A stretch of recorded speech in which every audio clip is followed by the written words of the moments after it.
Cambio, con el impulso de Grupo Sura, los invita a imaginar la democracia. Un espacio en el que, de la mano de prestigiosos expertos, buscamos construir la ciudadanía y conocer, debatir y, por qué no, imaginar la democracia. Bienvenido nuevamente a un episodio del podcast de este proyecto Imaginar la Democracia, un proyecto de la revista Cambio impulsado por el Grupo Sura.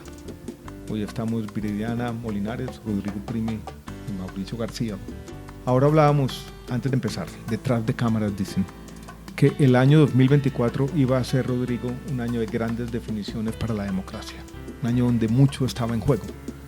Elecciones en Inglaterra, en Francia y en Estados Unidos, los países democráticos por definición. Elecciones en India, la democracia más grande del mundo. Podemos hablar de la COP16 y la COP29, donde mucho se iba a definir, donde podríamos anticipar al comienzo del año que las decisiones tomadas allí van a tener gran trascendencia hacia adelante. Ya podemos hacer un análisis. Quiero que empecemos hablando de lo bueno que pasó, pudo haber pasado, lo rescatable en medio de las preocupaciones. El lenguaje de la crisis ha hecho parte de este podcast, el lenguaje de la crisis hace parte de todos los análisis. Yo creo que no fue un buen año para la democracia, pero que tenemos de pronto una visión más catastrofista de lo que fue este año. Yo creo que de pronto en los análisis hemos tenido una visión más catastrofista de lo que efectivamente ocurrió.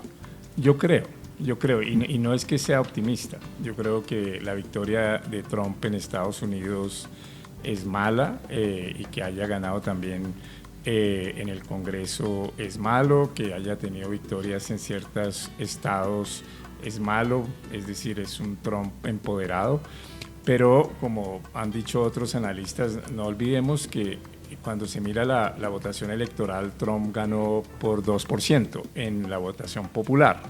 Entonces no es que hubo un movimiento masivo hacia el autoritarismo en la población norteamericana, sino que hay una polarización fuerte que no es buena, pero no es, digamos, el triunfo masivo del autoritarismo. Lo mismo puede uno decir en Francia y en Inglaterra. En Inglaterra ganaron los laboristas y hubo una renovación y digamos, una alternancia. Y en Francia, a pesar de que en el voto popular el partido más votado fue el partido de extrema derecha, al igual que en Austria, no son mayoría y se lograron ciertos acuerdos para mantener una cierta gobernabilidad democrática. No es lo mejor. Y lo mismo incluso en India. En India ganó nuevamente Modi, ganó con mayorías claras, pero no fue ni siquiera la mayoría abrumadora que todos decían que iba a tener Modi. Entonces no fue, y en ninguna de las 4 democracias más importantes del mundo ha habido un colapso democrático. Entonces no es un buen año, pero yo creo que lo que se muestra es que es posible, a pesar de todas las dificultades, recuperar y profundizar la democracia, o profundizarla, digamos, porque todavía en ninguno de esos países ha colapsado. Entonces sí, no creo que sea el mejor año para la democracia, pero tampoco ha sido, como dijéramos, la catástrofe de los años 30 en Europa. Hemos empeorado, pero no tan rápido como creíamos, entonces ahí vamos, ¿no? Y podemos volver a recuperarnos. Sí. No, Mauricio, que es nuestro pesimista de cabecera. Yo creo lo mismo. Yo creo que pues como dice Rodrigo, para ponerlo en otros términos, el triunfo de la derecha es menor que el fracaso de la izquierda. Y ese fracaso de la izquierda puede ser una oportunidad, creo yo. Yo creo que una oportunidad que está buscando la izquierda también hace mucho tiempo. Hay unos debates en la izquierda, esto que llaman la New Left, desde hace muchísimos años. Yo creo que se han logrado muchísimas cosas en términos de inclusión, de lucha contra la discriminación, etcétera, pero esta deriva excesivamente culturalista tal vez hay que cuestionarla y hay que debatirla y hay que regresar a una idea más estructural, más económica, más de clase, más de más de igualdad económica, y esta yo creo que puede ser una oportunidad para darle fuerza a esas posiciones que han sido también muchas en los últimos años, que han dicho pues que hay que regresar digamos, a los intereses materiales y bajarle un poco la dimensión a la cultura. Entonces yo creo que puede ser una oportunidad. Esa corrección puede ser buena en el mediano plazo, ¿verdad? De que Sí. ciertas cosas se revelaron, Sí. que pasó lo que tenía que pasar. Sí. Viridiana, tu análisis. Bueno, yo creo, como Rodrigo, que el 2024 fue no tan catastrófico, pero creo que a la vez nos da la posibilidad de leer qué es lo que está esperando la gente de la democracia. Porque si nosotros vemos, bueno, Trump con todo lo que pasó y la gente en Estados Unidos lo eligió, y a nosotros nos golpea como así que Trump salió elegido, pero lo eligieron por el margen que sea. Mi pregunta es, ¿qué está esperando la sociedad de Estados Unidos sobre la democracia? Han cambiado los intereses con relación a lo que esperamos de la democracia. De pronto, Mauricio, tú decías ahora, no sé si te leo bien, pero tendremos que fijarnos también en los intereses materiales e individuales, que es lo que le está apostando a la población con la elección de Trump, ¿no es cierto? Y con relación a los otros procesos electorales que se dan, Inglaterra, Estados Unidos, México, Francia, India, me parece que estos procesos se hayan dado en el 2024 nos puede permitir detenernos para ver, para reconceptualizar lo que estamos pensando en qué es la democracia. ¿Será que tenemos que cambiar el concepto de democracia electoral? Porque estos son los representantes que han elegido estos países, independientemente que impacten al resto del mundo de manera negativa. Fue su decisión, fue una decisión en democracias con todos los factores que se han discutido en esta mesa, en las columnas del proyecto sobre el impacto de los medios de comunicación, de las noticias falsas, pero estos son los resultados. Entonces, ¿por qué están votando el cuerpo electoral? O sea, ¿qué se está esperando de la democracia?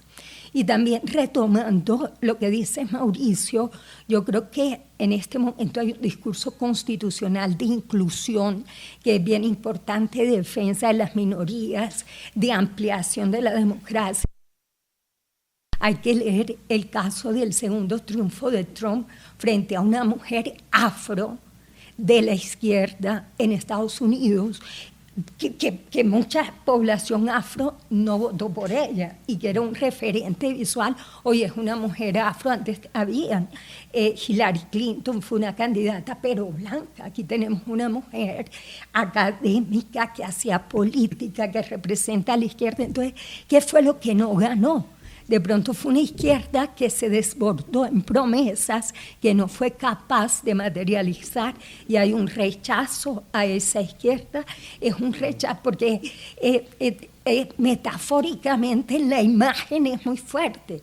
Una foto de Trump y una foto de Kamala, y no sale elegida una mujer de izquierda, y sale elegido un personaje cuestionado, condenado, que representa misoginia, exclusión, pero ahí está. Yo creo que esas serían como mis tres reflexiones. Fue un año de muchos procesos electorales que nos invitan a pensar qué es lo que se está esperando de la democracia electoral. Articulación de los intereses individuales con los intereses de la comunidad y los referentes, por qué estamos votando y por qué no sale elegida una mujer que tenía metafóricamente una posibilidad de cambio con relación al imaginario de los presidentes en Estados Unidos. Como lo positivo puede ser cierto aprendizaje sobre los excesos de ese progresismo cultural, no sé cómo llamarlo, sobre cierta desconexión de las élites, incluidas las élites académicas, podemos incluirnos ahí. Yo creo que todos estamos en este proceso de introspección, Me parece también que los resultados estos muestran algo que ha sido señalado varias veces, que hay cierto sesgo anti-incumbente tradicional. O sea, no es solamente que tengamos grandes cambios, sino que quien gobierna hoy en día tiene la desventaja, que me parece que es un cambio interesante en las democracias, dado las formas como interactuamos, la misma generación de desconfianza permanente por las redes sociales hacen que gobernar sea cada vez más difícil, sí, y por lo tanto continuar en el poder es complejo. Yo creo que eso también lo sacamos de este año. Quiero que hablemos un poquito sobre lo que pasó también geopolíticamente. El tema de Israel ha estado en el centro de la discusión, el tema de Ucrania también. Yo siento que las ideas de Occidente siguen perdiendo terreno. Y esa tendencia, que no es de 2024, viene de atrás. Yo creo que este año se consolida. Rodrigo.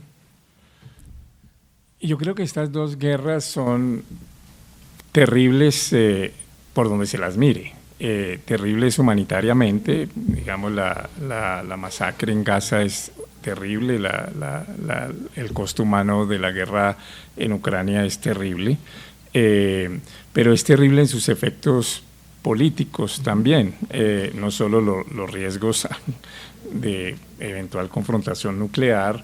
Si eso se expande, las dos tienen grandes potenciales de expansión, la de Ucrania pues porque está involucrado Rusia, la OTAN, y la de Gaza, Líbano ahorita con una tregua, pero la de Gaza porque involucra todo el Medio Oriente y a partir de eso tiene dinámicas expansivas, sino porque, digamos, acabó de mostrar la debilidad del sistema multilateral de resolución de controversias. O sea, no tenemos cómo encontrar salidas a esas dos terribles guerras, y muestra esa enorme debilidad del multilateralismo. Es otra gran historia de 2024. Ya la sabíamos, pero se materializó. Esa debilidad se ha ahondado. Sí. O sea, y cierto cinismo que se está cayendo en cuanto al multilateralismo. Sí, por eso algunos autores decían que ya no estamos en la posguerra fría, sino en la posguerra fría. O sea, digamos, ya no estamos en esa posguerra fría con un hegemón que era Estados Unidos y un ascenso de ideas liberales con sus cosas buenas y problemáticas, sino en una situación de surgimiento de confrontaciones con intereses nacionales o de distintos centros de poder que uno no sabe para dónde va, porque no tiene ya como las instancias de regulación que se tuvo durante la Guerra Fría y durante la posguerra fría. Y en el momento en que más necesitamos multilateralismo para enfrentar, digamos, esos dos enormes desafíos que son, de un lado, el cambio climático y de otro lado la dinámica tecnológica con inteligencia artificial y con todos sus impactos, en el momento en que se necesita más multilateralismo para lograr enfrentar eso, pues tenemos uno de los momentos de mayor debilidad del multilateralismo, diría yo, casi desde la Segunda Guerra Mundial. Entonces es una situación en ese sentido particularmente preocupante. Entonces sí, no es un buen momento para el derecho internacional. Sí, no, es un muy mal momento, creo yo. Yo creo que si a la gente, digamos, a la clase media alta o incluso a la población, digamos, más presente en la opinión pública de los Estados Unidos, le dijeran que prefiere ceder en las condiciones materiales que tienen y prefiere, digamos, negociar perdiendo algo, o prefiere afrontar una catástrofe de destrucción total. Yo creo que racionalmente, yo creo que escogerían ceder y negociar, porque es que la perspectiva de una destrucción total con una guerra nuclear, pues es nada peor hay que eso. Sin embargo, la gran tragedia que vive la humanidad es que esa racionalidad mínima de supervivencia no sale a flote en medio de las campañas políticas y en medio de las elecciones en cada uno de los países y en medio de la defensa del interés nacional y del patriotismo. Entonces la tragedia es esa, digamos, como que racionalmente incluso los ricos y los que más se están beneficiando de la situación actual estarían dispuestos a ceder mucho para poder garantizar la supervivencia, pero están atrapados en una maraña de relaciones de las que no se pueden salir y en las que simplemente el futuro parece trágico. Inclusive si no es seguro, parece trágico. Incluso si uno le pone la posibilidad de que solamente sea un porcentaje pequeño, 20%, es intolerable un porcentaje del 20%, pensando uno en los hijos y en los nietos y en las generaciones futuras, de que la humanidad se pueda destruir. Viridiana, no quiero que lleguemos a la conclusión de que este fue un buen año porque todavía no nos destruimos. O sea, lo bueno es que todavía el mundo no se ha acabado. Y no se ha acabado el año. No se ha acabado. No creo que ya vaya a pasar mucho. Aquí seguimos. Bueno, y seguiremos. mira, mientras lo escuchaba, estaba pensando que me estoy leyendo una novela de Bell Hooks, la afrodescendiente norteamericana, supremamente interesante, que se llama Las hijas del ñame. El nombre de Las hijas del ñame viene de la reunión de mujeres alrededor de comer ñame como un alimento de África. Entonces, como la diáspora que se une alrededor de esta comida, pero la necesidad de reunirse entre mujeres para conversar y utilizar la palabra como sanación a todos los procesos que han vivido por ser personas que han vivido pues la exclusión por su condición de mujeres negras. Y lo digo porque el punto central de Las hijas del ñame es la sanación a partir de la palabra, pero la palabra contando la verdad, porque se acostumbra al disimulo. Se sabe cuál es la verdad, pero para sobrevivir se miente o se concretamente, en el libro dice que a su familia negra, en las familias, esto de la novela del Hooks, les decían, no, usted tiene que ser honesto, tiene que contar la verdad. Pero las personas esclavizadas frente a los blancos, para sobrevivir, tenían que mentir, decir mentiras. Entonces estaba como esa ambigüedad de te están enseñando a decir la verdad, pero estás viendo que para sobrevivir necesitas mentir. Lo digo un poco porque estamos hablando de dos guerras importantes, Israel y Palestina, Ucrania y Rusia, y una cantidad de conflictos también importantes con menos visibilidad de esta, pero la comunidad internacional está contando la verdad de lo que pasa, o estamos en un proceso de disimulo para que las instituciones que están en crisis, como tú lo has dicho, Rodrigo, sobrevivan. Es decir, estamos disimulando. Yo creo que hay un disimulo importante por parte de la comunidad internacional frente a las dos guerras que estamos viviendo y frente a muchos conflictos. Entonces, yo creo que no hay posibilidad de que nos sanemos hasta que se pongan realmente las cartas sobre la mesa, que no sé si esas cartas tienen que ver, Alejandro, con asuntos más económicos que políticos, porque la economía se está comiendo a la política, o no sé cómo es. Pero creo que esas dos palabras, a partir de esa reflexión por esta novela, para sobrevivir necesito mentir, aunque me digan que tengo que ser honesta y contar la verdad. ¿De qué es lo que estamos hablando cuando estamos hablando de estos conflictos y de la comunidad internacional?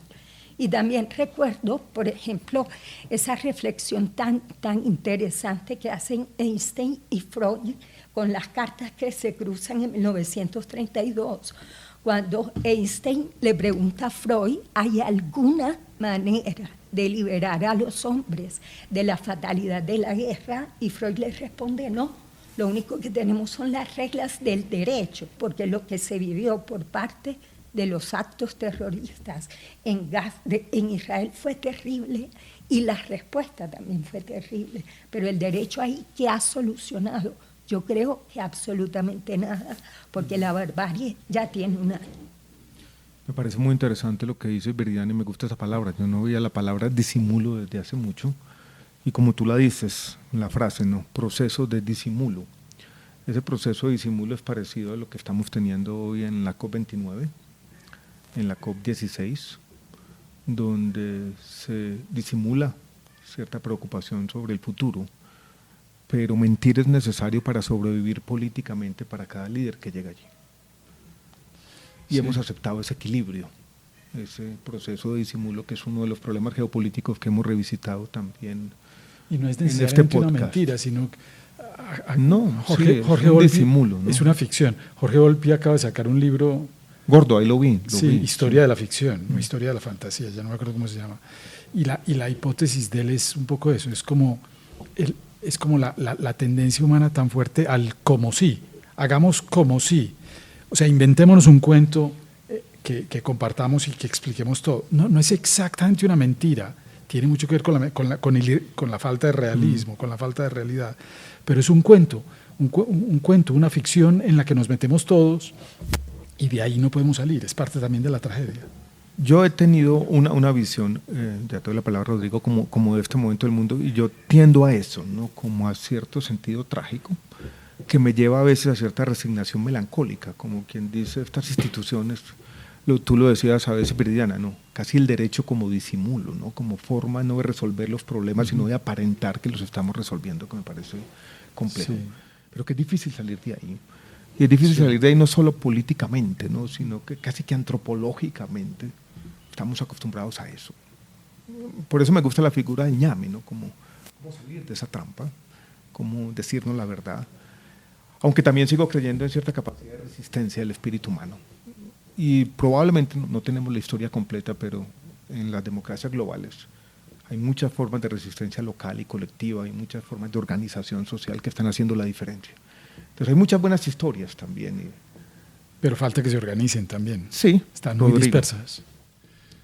No, me parece muy interesante la referencia de Viridiana tenemos que aprender a decir la verdad, pero para sobrevivir necesitamos la mentira, y la referencia que hace Alejandro al tema de las COP. Yo creo que un grado de disimulo y diplomacia en la vida política no es necesario. El gran problema es con los desafíos tan inmediatos que estamos enfrentando. O sea, si por ejemplo uno, no sé, a mí me parece que Irlanda, la manera como se ha medio solucionado el conflicto de Irlanda del Norte, y que llevan más de 20 y pico años de paz, es haciendo de cuenta que lograron resolverlo. Sí. Y no lo han resuelto. O sea, el problema central de Irlanda del Norte está ahí. Irlanda del Norte va a pertenecer a Irlanda o va a pertenecer a el Reino Unido. Ese problema, que fue el que generó la violencia y la guerra, está ahí y no ha sido resuelto. Se ha acomodado, pero han hecho como si lo hubieran resuelto, y eso está bien para ese tipo de problemas. El problema es cuando uno empieza a actuar como si estuviera resolviendo el problema, y tiene uno el cambio climático que se le vino encima, y tiene uno la inteligencia artificial que se le vino encima, y no está uno tomando decisiones fuertes. Mientras tanto, el proceso de disimulo se vuelve...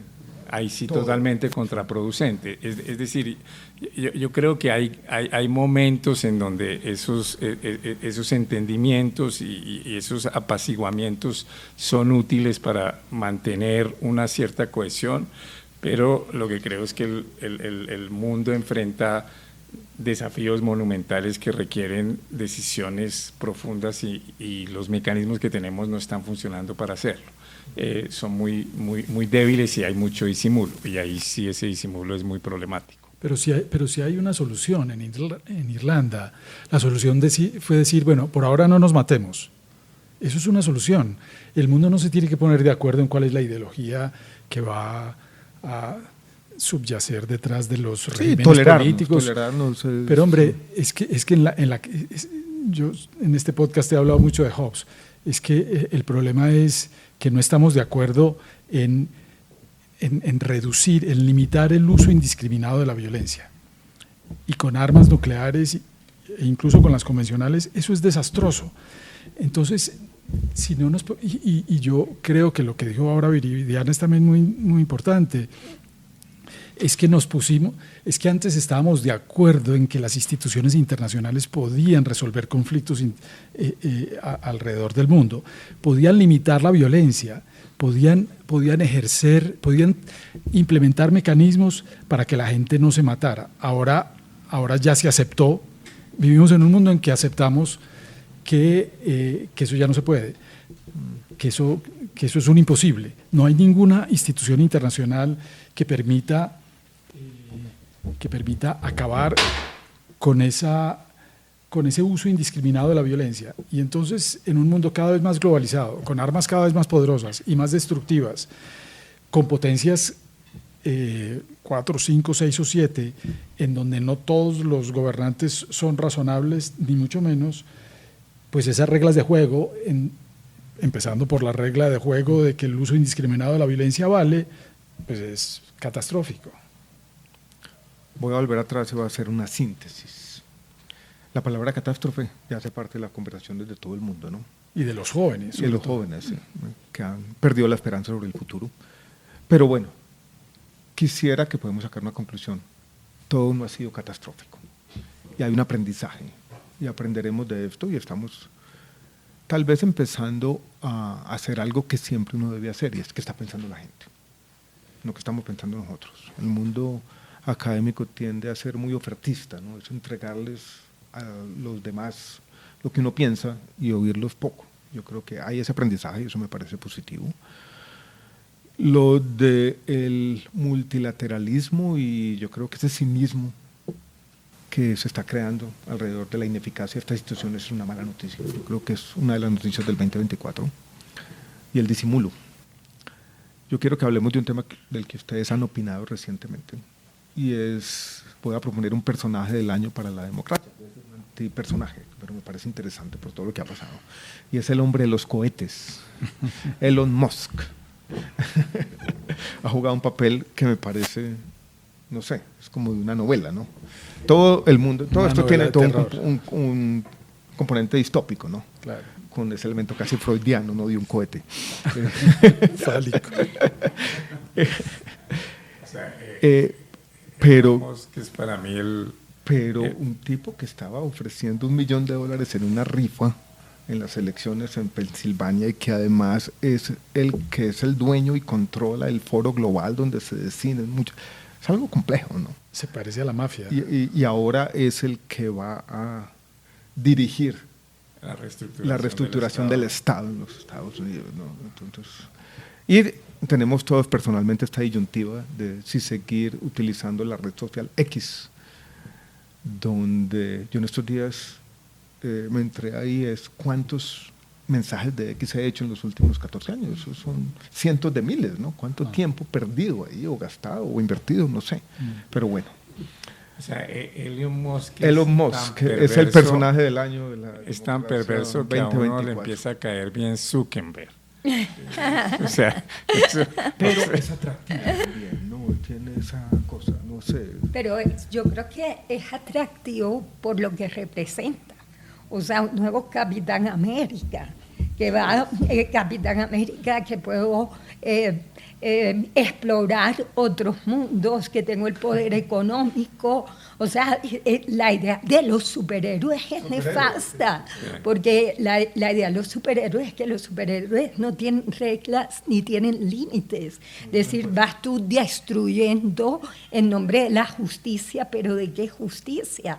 O sea, ¿a quién le rinde cuenta Superman o el Capitán América, o de todos los desastres que hacen? No, por salvar a esto, yo voy a devastar la ciudad. Y hay un consumismo de este tipo de referentes en el cine cine, en las historietas. Entonces yo pienso en toda la gente joven hoy que ve Los Vengadores. ¿Cuáles son los límites de Los Vengadores? ¿Salvan o no salvan el mundo? Deciden que para salvar el mundo hay que eliminar a la mitad de la humanidad. Entonces es como la personificación de un personaje de cómics. No tiene ningún tipo de límites. Y sabes que, Alejandro, ahorita estábamos hablando de que esto es como si viviéramos en una distopía, pero a mí me parece que sería una distopía maravillosa, un movimiento social que diga, no usemos más X. O sea, ¿qué va a pasar?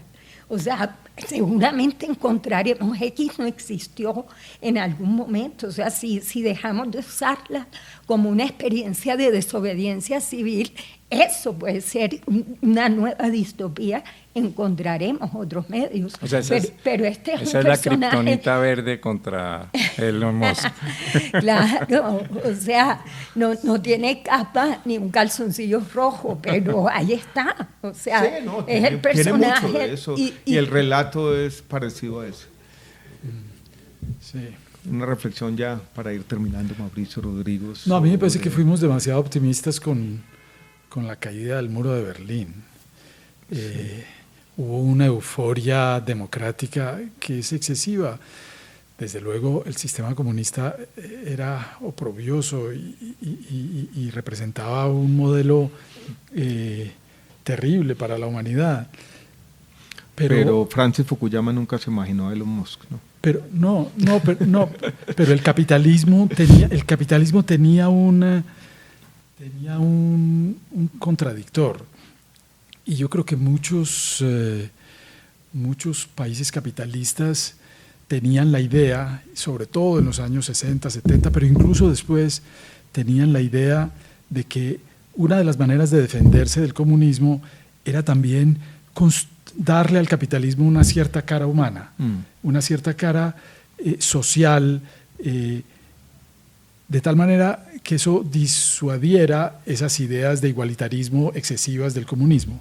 Eso se perdió y el capitalismo quedó solo, y yo creo que una consecuencia de eso es un tipo como Elon Musk, que va a reestructurar el Estado y va a hacer, me imagino yo, o que va a querer hacer, no sé si lo dejan, del Estado una empresa para convertir a los Estados Unidos en una empresa capitalista. Es que eso es terrible. Entonces yo no sé qué salida puede haber a eso. Pues, es posible que no lo dejen, y yo esperaría que no lo dejen. Y yo esperaría que Viridiana tenga razón, y es que haya un movimiento, que es lo único que yo creo que puede salvar a la humanidad, un movimiento transversal, sobre todo generado desde el sur, que sea capaz de derrotar por no consumo, por no uso de todos estos bienes que ofrecen las compañías capitalistas que se están apoderando del mundo. Soy un poquito escéptico con respecto a las posibilidades de ese movimiento. Yo llamé lo de Elon Musk en un artículo reciente medio sarcástico, neoliberalismo cósmico.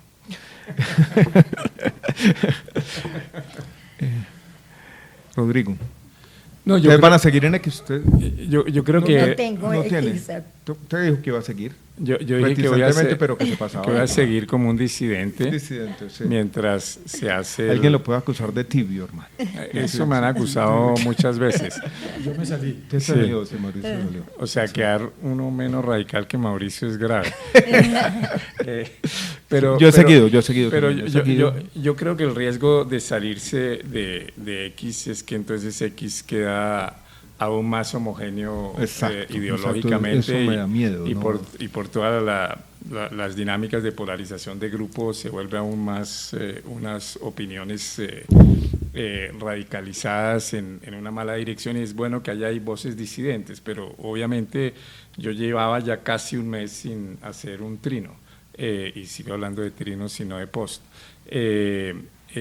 Por la molestia enorme ética con la manera como Elon Musk había usado y sigue usando políticamente. No lo controla nadie. No lo controla nadie. Políticamente no tiene X. control. Entonces yo sí creo que hay que construir otras redes alternativas, pero en eso yo creo que a la democracia, que en el tema de las redes, yo creo que que nos falta eso que en algún momento Kant Sustein, en un libro que se llama República.com, llamaba la falta de plazas públicas en el mundo de las redes. Entonces, lo más parecido era una plaza pública durísima, era hasta recientemente en Colombia en redes, era Twitter. Y eso está muriendo. Lo sigue siendo. Sí. Ahí se dan ciertos debates, el presidente sigue siendo un usuario por eso, habitual. Entonces toca crear esos espacios más públicos, colectivos, en donde se pueda discutir y hasta cierto punto deliberar. Pero así nunca se va a acabar Twitter. Si ustedes dos que están muy presentes en esa red y que muchísima gente los siguen ahí, pues Twitter nunca se va a acabar. Con esa lógica nunca se va a acabar. Se acaba es cuando la gente diga, bueno, se salió Rodrigo Primi, se salió Alejandro Gaviria. Pero sí yo medio me salí. Lo que pasa es que el tema es que tú te puedes salir de Avianca para me pongo a viajar en otra compañía aérea porque Avianca no me sirve, y lo haces perfectamente. El problema es que dices, me salgo de una red social y ¿a dónde llego? No hay en este momento una red social alternativa que tenga la capacidad de Twitter. Yo creo que si salen 10 o 15 grandes tuiteros que arrastren miles y miles de personas, creo esa que es otra difícil, se va a empezar a... Tendría que salirse el primero, el presidente de Colombia, y decir, me voy a migrar y voy a dar los debates allá, y ahí iríamos. Que lo debería hacer, si el tipo fuera consecuente, lo debería hacer. Yo escribí ese artículo que se llama Neoliberalismo Cósmico, que es una carta medio mamando gallo, donde digo, pues en el fondo el presidente Petro copió las ideas de Musk. También quiere llevar el virus de las estrellas a los confines del universo, pero bueno, eso es un chiste. Es difícil, estamos atrapados un poco en los pinches planes de Elon Musk. Sí, es difícil. Quisiera decir que vivimos en épocas interesantes a pesar de todo, inquietantes. Que era lo que un sabio chino le pedía nunca vivir. Nunca me pongan a vivir en épocas interesantes porque todas son trágicas. Todas son trágicas, y esa doble condición trágica yo creo que define nuestro momento. Seguiremos conversando y seguiremos creyendo, creo que en la importancia de las ideas y de este tipo de espacios. Buenas noches a todos.